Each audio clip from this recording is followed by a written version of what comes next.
Bonjour, une nouvelle de Guy de Maupassant. Ce cochon de Morin. À Monsieur Oudinot. Ça, mon ami, dis-je à la barbe, tu viens encore de prononcer ces 4 mots, ce cochon de Morin. Pourquoi diable n'ai-je jamais entendu parler de Morin sans qu'on le traitât de cochon? La barbe, aujourd'hui députée, me regarda avec des yeux de chat huant. Comment, tu ne sais pas l'histoire de Morin et tu es de La Rochelle? J'avouai que je ne savais pas l'histoire de Morin. Alors la barbe se frotta les mains et commença son récit. Tu as connu Morin, n'est-ce pas? Et tu te rappelles son grand magasin de mercerie sur le quai de La Rochelle? Oui, parfaitement. Eh bien, sache qu'en 1862 ou 63, Morin alla passer 15 jours à Paris pour son plaisir, ou ses plaisirs, mais sous prétexte de renouveler ses approvisionnements. Tu sais ce que sont pour un commerçant de province 15 jours de Paris. Cela vous met le feu dans le sang. Tous les soirs, des spectacles, des frôlements de femmes, une continuelle excitation d'esprit. On devient fou. On ne voit plus que danseuses en maillot, actrices décolletées, jambes rondes, épaules grasses, tout cela presque à portée de main, sans qu'on ose ou qu'on puisse y toucher. C'est à peine si on goûte une fois ou deux à quelques mets inférieurs. Et l'on s'en va, le cœur encore tout secoué, l'âme émoustillée, avec une espèce de démangeaison de baisers qui vous chatouille les lèvres. Morin se trouvait dans cet état quand il prit son billet pour La Rochelle par l'express de 8h40 du soir. Et il se promenait plein de regrets et de troubles dans la grande salle commune du chemin de fer d'Orléans, quand il s'arrêta net devant une jeune femme qui embrassait une vieille dame. Elle avait relevé sa voilette, et Morin, ravi, murmura « Bigre, la belle personne !» Quand elle eut fait ses adieux à la vieille, elle entra dans la salle d'attente, et Morin la suivit.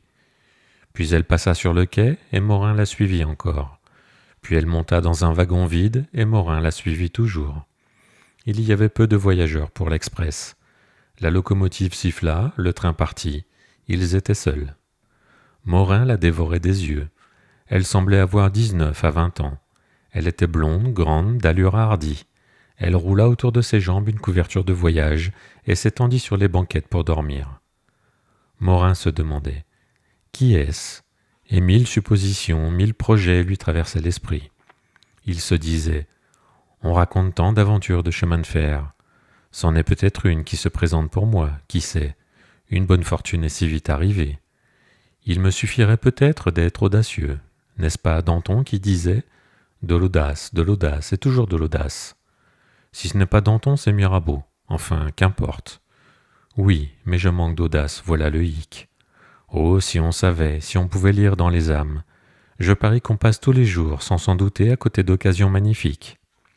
Il lui suffirait d'un geste pourtant pour m'indiquer qu'elle ne demande pas mieux. Alors il supposa des combinaisons qui le conduisaient au triomphe. Il imaginait une entrée en rapport chevaleresque, de petits services qui lui rendaient, une conversation vive, galante, finissant par une déclaration qui finissait par « parce que tu penses ». Mais ce qui lui manquait toujours, c'était le début, le prétexte, et il attendait une circonstance heureuse, le cœur ravagé, l'esprit sans dessus-dessous. La nuit cependant s'écoulait, la belle enfant dormait toujours, tandis que Morin méditait sa chute. Le jour parut, et bientôt le soleil lança son premier rayon, un long rayon clair venu de l'horizon sur le doux visage de la dormeuse. Elle s'éveilla, s'assit, regarda la campagne, regarda Morin et sourit. Elle sourit en femme heureuse d'un air engageant et gai. Morin tressaillit. Pas de doute, c'était pour lui ce sourire-là, c'était bien une invitation discrète, le signal rêvé qu'il attendait. Il voulait dire ce sourire. Êtes-vous bête? Êtes-vous niais? Êtes-vous jobard d'être resté là, comme un pieu, sur votre siège depuis hier soir? Voyons, regardez-moi, ne suis-je pas charmante? Et vous demeurez comme ça toute une nuit, en tête-à-tête avec une jolie femme sans rien oser, grand sot. Elle souriait toujours en le regardant.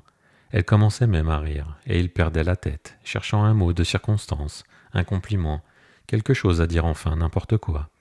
Mais il ne trouvait rien, rien. Alors, saisi d'une audace de poltron, il pensa « Tant pis, je risque tout ». Et brusquement, sans crier gare, il s'avança, les mains tendues, les lèvres gourmandes, et, la saisissant à plein bras, il l'embrassa. D'un bond, elle fut debout, criant « Au secours !» hurlant d'épouvante. Et elle ouvrit la portière. Elle agita ses bras dehors, folle de peur, essayant de sauter, tandis que Morin, éperdu, persuadé qu'elle allait se précipiter sur la voie, la retenait par sa jupe en bégayant « Madame, oh madame !» Le train ralentit sa marche, s'arrêta. 2 employés se précipitèrent aux signaux désespérés de la jeune femme qui tomba dans leurs bras en balbutiant. « Cet homme a voulu me... » Et elle s'évanouit. On était en gare de Mauzé. Le gendarme présent arrêta Morin. Quand la victime de sa brutalité eut repris connaissance, elle fit sa déclaration. L'autorité verbalisa. Et le pauvre Mercier ne put regagner son domicile que le soir, sous le coup d'une poursuite judiciaire pour outrage aux bonnes mœurs dans un lieu public. J'étais alors rédacteur en chef du Fanal des Charentes, et je voyais Morin chaque soir au Café du Commerce. Dès le lendemain de son aventure, il vint me trouver, ne sachant que faire. Je ne lui cachai pas mon opinion.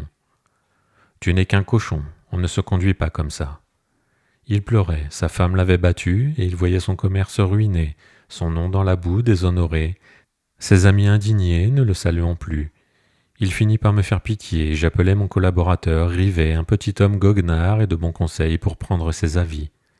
Il m'engagea à voir le procureur impérial, qui était de mes amis. Je renvoyai Morin chez lui et je me rendis chez ce magistrat. J'appris que la femme outragée était une jeune fille, mademoiselle Henriette Bonnel, qui venait de prendre à Paris ses brevets d'institutrice et qui, n'ayant plus ni père ni mère, passait ses vacances chez son oncle et sa tante, braves petits bourgeois de Mauzé. Ce qui rendait grave la situation de Morin, c'est que l'oncle avait porté plainte. Le ministère public consentait à laisser tomber l'affaire si cette plainte était retirée. Voilà ce qu'il fallait obtenir. Je retournai chez Morin. Je le trouvai dans son lit, malade d'émotion et de chagrin. Sa femme, une grande gaillarde osseuse et barbue, le maltraitait sans repos. Elle m'introduisit dans la chambre en me criant par la figure. « Vous venez voir ce cochon de Morin ? Tenez, le voilà le coco !» Et elle se planta devant le lit, les poings sur les hanches. J'exposai la situation, et il me supplia d'aller trouver la famille. La mission était délicate, cependant je l'acceptai. Le pauvre diable ne cessait de répéter. « Je t'assure que je ne l'ai même pas embrassé. Non, pas même, je te le jure. » Je répondis. « C'est égal, tu n'es qu'un cochon. » Et je pris 1000 francs qu'il m'abandonna pour les employer comme je le jugerais convenable. Mais comme je ne tenais pas à m'aventurer seul dans la maison des parents, je priai Rivet de m'accompagner. Il y consentit à la condition qu'on partirait immédiatement, car il avait le lendemain dans l'après-midi une affaire urgente à La Rochelle. Et 2 heures plus tard, nous sonnions à la porte d'une jolie maison de campagne. Une belle jeune fille vint nous ouvrir. C'était elle, assurément. Je dis tout bas à Rivet. Sacrebleu, je commence à comprendre Morin. L'oncle, M. Rennelet, était justement un abonné du Fanal, un fervent coreligionnaire politique qui nous reçut à bras ouverts, nous félicita, nous congratula, nous serra les mains, enthousiasmé d'avoir chez lui les 2 rédacteurs de son journal. Rivet me souffla dans l'oreille. « Je crois que nous pourrons arranger l'affaire de ce cochon de Morin. » La nièce s'était éloignée, et j'abordai la question délicate. J'agitais le spectre du scandale, je fis valoir la dépréciation inévitable que subirait la jeune personne après le bruit d'une pareille affaire, car on ne croirait jamais à un simple baiser. Le bonhomme semblait indécis, mais il ne pouvait rien décider sans sa femme qui ne rentrerait que tard dans la soirée. Tout à coup, il poussa un cri de triomphe. « Tenez, j'ai une excellente idée. Je vous tiens, je vous garde. Vous allez dîner et coucher ici tous les 2. Et quand ma femme sera revenue, j'espère que nous nous entendrons. » Rivet résistait, mais le désir de tirer d'affaire ce cochon de Morin le décida, et nous acceptâmes l'invitation. L'oncle se leva, radieux, appela sa nièce, et nous proposa une promenade dans sa propriété en proclamant « À ce soir les affaires sérieuses !» Rivet et lui se mirent à parler politique. Quant à moi, je me trouvais bientôt à quelques pas en arrière, à côté de la jeune fille. Elle était vraiment charmante, charmante. Avec des précautions infinies, je commençai à lui parler de son aventure pour tâcher de m'en faire une alliée.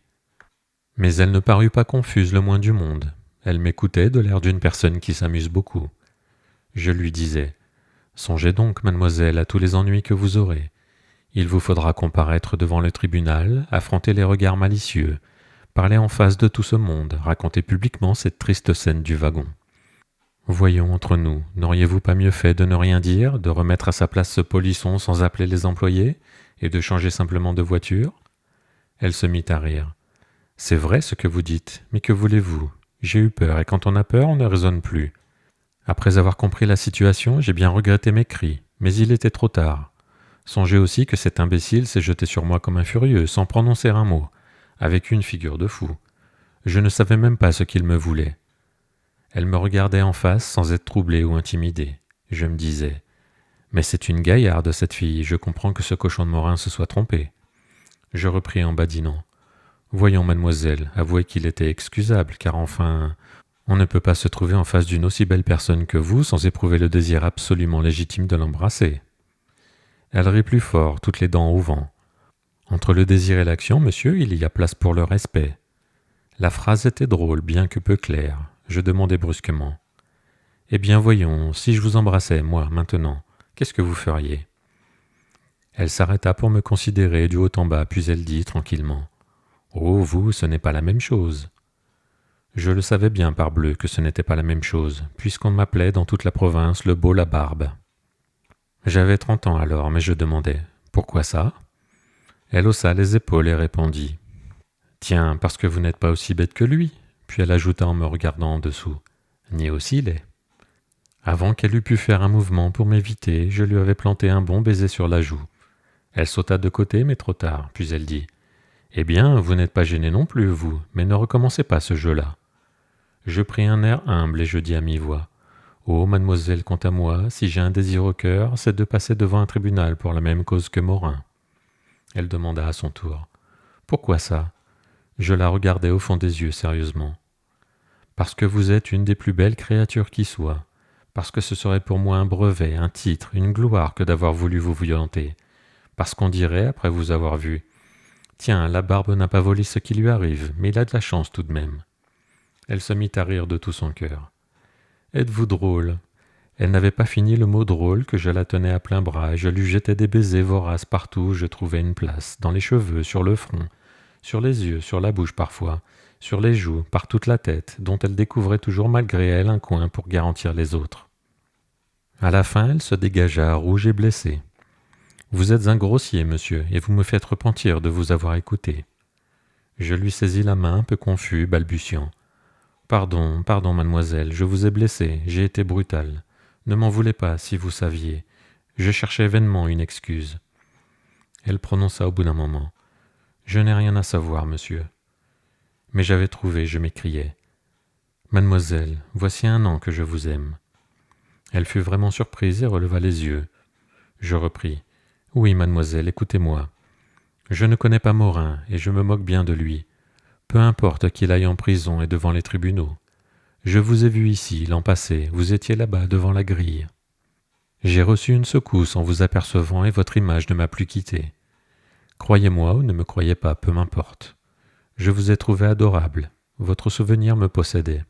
J'ai voulu vous revoir. J'ai saisi le prétexte de cette bête de Morin et me voici. Les circonstances m'ont fait passer les bornes. Pardonnez-moi, je vous en supplie, pardonnez-moi. » Elle guettait la vérité dans mon regard, prête à sourire de nouveau. Et elle murmura « Blagueur !» Je levai la main et d'un ton sincère, je crois même que j'étais sincère. « Je vous jure que je ne mens pas. » Elle dit simplement « Allons donc. » Nous étions seuls, tout seuls, Rivet et l'oncle ayant disparu dans les allées tournantes, et je lui fis une vraie déclaration, longue, douce, en lui pressant et lui baisant les doigts. Elle écoutait cela comme une chose agréable et nouvelle, sans bien savoir ce qu'elle en devait croire. Je finissais par me sentir troublé, par penser ce que je disais. J'étais pâle, oppressé, frissonnant. Et doucement, je lui pris la taille. Je lui parlais tout bas dans les petits cheveux frisés de l'oreille. Elle semblait morte, tant elle restait rêveuse. Puis sa main rencontra la mienne et la serra. Je pressai lentement sa taille d'une étreinte tremblante et toujours grandissante. Elle ne remuait plus du tout. J'effleurai sa joue de ma bouche, et tout à coup mes lèvres, sans chercher, trouvèrent les siennes. Ce fut un long, long baiser, et il aurait encore duré longtemps si je n'avais entendu « hum hum » à quelques pas derrière moi. Elle s'enfuit à travers un massif. Je me retournai, j'aperçus Rivet qui me rejoignait. Il se campa au milieu du chemin et sans rire. « Eh bien, c'est comme ça que tu arranges l'affaire de ce cochon de Morin ?» Je répondis avec fatuité. « On fait ce qu'on peut, mon cher. Et l'oncle, qu'as-tu obtenu ? Moi, je réponds de la nièce. » Rivet déclara. « J'ai été moins heureux avec l'oncle. » Et je lui pris le bras pour rentrer. Le dîner acheva de me faire perdre la tête. J'étais à côté d'elle, et ma main sans cesse rencontrait sa main sous la nappe. Mon pied pressait son pied, nos regards se joignaient, se mêlaient. On fit ensuite un tour au clair de lune, et je lui murmurais dans l'âme toutes les tendresses qui me montaient du cœur. Je la tenais serrée contre moi, l'embrassant à tout moment, mouillant mes lèvres aux siennes. Devant nous, l'oncle et Rivet discutaient. Leurs ombres les suivaient gravement sur le sable des chemins. On rentra. Et bientôt, l'employé du télégraphe apporta une dépêche de la tante annonçant qu'elle ne reviendrait que le lendemain matin à 7 heures par le dernier train. L'oncle dit « Eh bien, Henriette, va montrer leur chambre à ces messieurs. » On serra la main du bonhomme et on monta. Elle nous conduisit d'abord dans l'appartement de Rivet et il me souffla dans l'oreille. « Pas de danger qu'elle nous ait menés chez toi d'abord. » Puis elle me guida vers mon lit. Dès qu'elle fut seule avec moi, je la saisis de nouveau dans mes bras, tâchant d'affoler sa raison et de culbuter sa résistance. Mais quand elle se sentit tout près de défaillir, elle s'enfuit. Je me glissai entre mes draps, très contrarié, très agité, très penaud, sachant bien que je ne dormirais guère, cherchant quelle maladresse j'avais pu commettre, quand on heurta doucement ma porte. Je demandai « Qui est là ?» Une voix légère répondit « Moi ». Je me vêtis à la hâte, j'ouvris, elle entra. « J'ai oublié, dit-elle, de vous demander ce que vous prenez le matin, du chocolat, du thé ou du café ?» Je l'avais enlacée impétueusement, la dévorant de caresses, bégayant. Je prends. » Mais elle me glissa entre les bras, souffla ma lumière et disparut. Je restai seul, furieux dans l'obscurité, cherchant des allumettes, n'en trouvant pas. J'en découvris enfin et je sortis dans le corridor, à moitié fou, mon bougeoir à la main. Qu'allais-je faire? Je ne raisonnais plus, je voulais la trouver, je la voulais. Et je fis quelques pas sans réfléchir à rien, puis je pensai brusquement. Mais si j'entre chez l'oncle, que dirais-je? Et je demeurai immobile, le cerveau vide, le cœur battant. Au bout de plusieurs secondes, la réponse me vint. Parbleu, je dirais que je cherchais la chambre de Rivet pour lui parler d'une chose urgente. Et je me mis à inspecter les portes, m'efforçant de découvrir la sienne à elle. Mais rien ne pouvait me guider. Au hasard, je pris une clé que je tournai, j'ouvris, j'entrai. Henriette, assise dans son lit, effarée, me regardait. Alors je poussai doucement le verrou et m'approchant sur la pointe des pieds, je lui dis « J'avais oublié, mademoiselle, de vous demander quelque chose à lire. » Elle se débattait, mais j'ouvris bientôt le livre que je cherchais. Je n'en dirai pas le titre. C'était vraiment le plus merveilleux des romans et le plus divin des poèmes. Une fois tournée la première page, elle me le laissa parcourir à mon gré, et j'en feuilletai tant de chapitres que nos bougies s'usèrent jusqu'au bout. Puis, après l'avoir remerciée, je regagnai à pas de loup ma chambre, quand une main brutale m'arrêta, et une voix, celle de Rivet, me chuchota dans le nez. « Tu n'as donc pas fini d'arranger l'affaire de ce cochon de Morin ?» Dès 7 heures du matin, elle m'apportait elle-même une tasse de chocolat. Je n'en ai jamais bu de pareil. Un chocolat sans faire mourir, moelleux, velouté, parfumé, grisant. Je ne pouvais ôter ma bouche des bords délicieux de sa tasse. À peine la jeune fille était-elle sortie que Rivet entra. Il semblait un peu nerveux, agacé, comme un homme qui n'a guère dormi. Il me dit d'un ton maussade. « Si tu continues, tu sais, tu finiras par gâter l'affaire de ce cochon de Morin. » À 8 heures, la tante arrivait. La discussion fut courte, les braves gens retiraient leurs plaintes, et je laisserais 500 francs aux pauvres du pays. Alors on voulut nous retenir à passer la journée. On organiserait même une excursion pour aller visiter des ruines. Henriette, derrière le dos de ses parents, me faisait des signes de tête. Oui, restez donc. J'acceptais, mais Rivet s'acharna à s'en aller. Je le pris à part, je le priais, je le sollicitais, je lui disais « Voyons, mon petit Rivet, fais cela pour moi. » Mais il semblait exaspéré et me répétait dans la figure « J'en ai assez, entends-tu, de l'affaire de ce cochon de Morin. » Je fus bien contraint de partir aussi. Ce fut un des moments les plus durs de ma vie. J'aurais bien arrangé cette affaire-là pendant toute mon existence.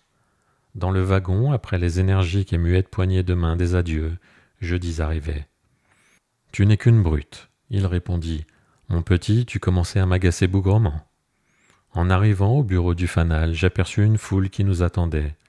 On cria dès qu'on nous vit. « Eh bien, avez-vous arrangé l'affaire de ce cochon de Morin ?» Tout La Rochelle en était troublé. Rivet, dont la mauvaise humeur s'était dissipée en route, eut grand-peine à ne pas rire en déclarant « Oui, c'est fait, grâce à la barbe. » Et nous allâmes chez Morin. Il était étendu dans un fauteuil, avec des synapismes aux jambes et des compresses d'eau froide sur le crâne, défaillant d'angoisse. Et il toussait sans cesse d'une petite toux agonisant, sans qu'on sût d'où lui était venu ce rhume. Sa femme le regardait avec des yeux de tigresse prête à le dévorer. Dès qu'il nous aperçut, il eut un tremblement qui lui secouait les poignets et les genoux. Je dis, c'est arrangé, salaud, mais ne recommence pas. Il se leva, suffocant, me prit les mains, les baisa comme celles d'un prince, pleura, faillit perdre connaissance, embrassa Rivet, embrassa même Madame Morin qui le rejeta d'une poussée dans son fauteuil. Mais il ne se remit jamais de ce coup-là, son émotion avait été trop brutale. On ne l'appelait plus dans toute la contrée que ce cochon de Morin, et cette épithète le traversait comme un coup d'épée chaque fois qu'il l'entendait. Quand un voyou dans la rue criait « Cochon !» il se retournait la tête par instinct. Ses amis le criblaient de plaisanteries horribles, lui demandant chaque fois qu'il mangeait du jambon « Est-ce du tien ?» Il mourut 2 ans plus tard. Quant à moi, me présentant à la députation en 1875, j'allais faire une visite intéressée au nouveau notaire de Tousserre, Maître Belloncle. Une grande femme opulente et belle me reçut. « Vous ne me reconnaissez pas, dit-elle ?» Je balbutiai. « Mais non, madame. Henriette Bonnel. » Ah, et je me sentis devenir pâle. Elle semblait parfaitement à son aise et souriait en me regardant. Dès qu'elle m'eut laissé seul avec son mari, il me prit les mains, les serrant à les broyer. « Voici longtemps, cher monsieur, que je veux aller vous voir. Ma femme m'a tant parlé de vous. Je sais, oui, je sais en quelles circonstances douloureuses vous l'avez connu. Je sais aussi comme vous avez été parfait, plein de délicatesse, de tact, de dévouement dans l'affaire. » Il hésita, puis prononça plus bas, comme s'il eût articulé un mot grossier. « Dans l'affaire de ce cochon de Morin. »